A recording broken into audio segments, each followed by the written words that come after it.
ഓണം കഴിഞ്ഞ് മാവേലി തിരികെ പോയിട്ടും കോൺഗ്രസ് പാർട്ടിയിലെ അടിപിടികൾക്ക് കുറവൊന്നുമില്ല എന്ന് വേണം പറയാൻ. കുറച്ച് ദിവസങ്ങളായി രാഹുലാണ് പ്രധാന വിഷയം.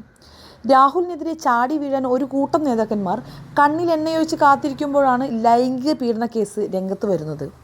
അതിൽ പിടിച്ചു തൂങ്ങി അന്നു മുതൽ എല്ലാവരും കൂടി രാഹുലിനെ എണ്ണ ഒക്കെ വരപ്പിക്കുന്നത് നമ്മളെല്ലാവരും കാണുന്നതുമാണ്. ഇപ്പോഴത്തെ പ്രശ്നം രാഹുൽ മാങ്കൂട്ടത്തിൽ MLA നിയമസഭാ സമ്മേളനത്തിൽ പങ്കെടുക്കുന്നതാണ്.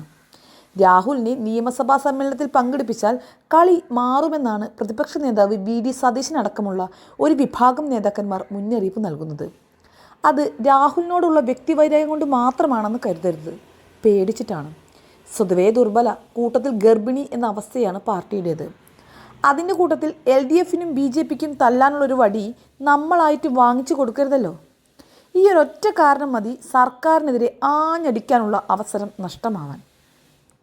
വ്യക്തികളെക്കാൾ വലുതാണല്ലോ സാമൂഹ്യ സേവനം. അങ്ങനെ നോക്കുമ്പോൾ സതീശൻ പറഞ്ഞതിലും കാര്യമില്ലാതില്ല. അതിനായി രാഹുൽ മാങ്കൂട്ടത്തിലിൻ്റെ സസ്പെൻഷൻ സ്പീക്കറെ അറിയിച്ചുകൊണ്ട് കത്ത് നൽകാൻ വേണ്ടി സതീശൻ കച്ചകെട്ടി ഇറങ്ങിയിരിക്കുകയാണെന്ന് പറഞ്ഞാൽ മതിയല്ലോ. VD സതീശൻ രാഹുലിന് ലക്ഷ്മൺ രേഖ വരയ്ക്കാൻ നോക്കുമ്പോൾ MLAയെ ചുമ്മാ അങ്ങ് വിലക്കാൻ പറ്റില്ലെന്നും സഭയിൽ വരുന്നതിൽ രാഹുൽ സ്വയം തീരുമാനമെടുക്കട്ടെ എന്നുമാണ് കോൺഗ്രസിലെ ഒരു കൂട്ടം നേതാക്കന്മാർ പറയുന്നത്.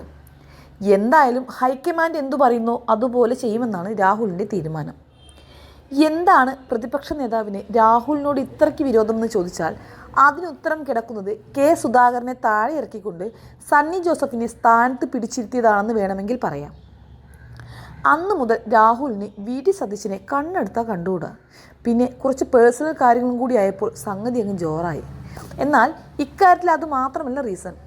രാഹുൽ മാങ്കൂട്ടത്തിനെതിരെ ആരോപണങ്ങളും പരാതികളും പുറത്തു വരുന്നതിന് മുൻപ് തന്നെ സതീശന് മുൻപാകെ ചില പെൺകുട്ടികൾ തങ്ങൾക്ക് നേരിടേണ്ടി വന്ന ദുരനുഭവങ്ങൾ തുറന്നു പറഞ്ഞിരുന്നത്രേ. അന്ന് പുള്ളിക്കാരൻ അതെല്ലാം മൂടി വയ്ക്കുകയായിരുന്നു. എല്ലാം പാർട്ടിക്ക് വേണ്ടിയാണല്ലോ. ആ സ്ഥിതിക്ക് രാഹുലിൻ്റെ കാര്യത്തിൽ എന്തെങ്കിലും വിട്ടുവീഴ്ചയ്ക്ക് തയ്യാറായാൽ അത് കോൺഗ്രസ് പാർട്ടിക്ക് വലിയ തിരിച്ചടി തന്നെ ഉണ്ടാക്കുമെന്നാണ് പ്രതിപക്ഷ നേതാവിൻ്റെ വിലയിരുത്തൽ. വിഷയം ഭരണപക്ഷം ആയുധമാക്കുമെന്നും അത് വരാനിരിക്കുന്ന തിരഞ്ഞെടുപ്പിൽ അടക്കം വലിയ തിരിച്ചടികൾ സൃഷ്ടിക്കുമെന്നും സതീശൻ വിലയിരുത്തുന്നുണ്ട്. ഇതിൻ്റെ അടിസ്ഥാനത്തിലാണ് രാഹുലിനെ നിയമസഭാ സമ്മേളനത്തിൽ പങ്കെടുപ്പിക്കേണ്ടതില്ലെന്ന ശക്തമായ നിലപാടിലേക്ക് സതീശൻ നീങ്ങുന്നത്.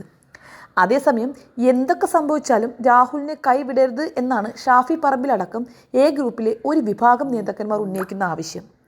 ഏറ്റവും കോമഡി, രാഹുൽ മാങ്കൂട്ടത്തിൽ നിയമസഭയിൽ വരുന്നതിൽ തെറ്റില്ലെന്നും അദ്ദേഹത്തെ ചേർത്ത് നിർത്തണമെന്നും ഗ്രൂപ്പിലെ ഒരു വിഭാഗം നേതാക്കന്മാർ ആവശ്യപ്പെടുമ്പോഴും രാഹുൽ മാങ്കൂട്ടത്തിനെതിരെ ശക്തമായ നിലപാട് സ്വീകരിക്കുന്നവരും ആ ഗ്രൂപ്പിൽ തന്നെ ഉണ്ട് എന്നതാണ് സ്വാഭാവികം.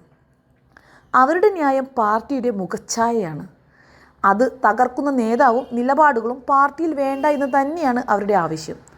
എന്തായാലും തിങ്കളാഴ്ച കൂടുന്ന നിയമസഭാ സമ്മേളനത്തിൽ ഒരു തീരുമാനമുണ്ടാകുമെന്ന് തന്നെ നമുക്ക് പ്രതീക്ഷിക്കാം.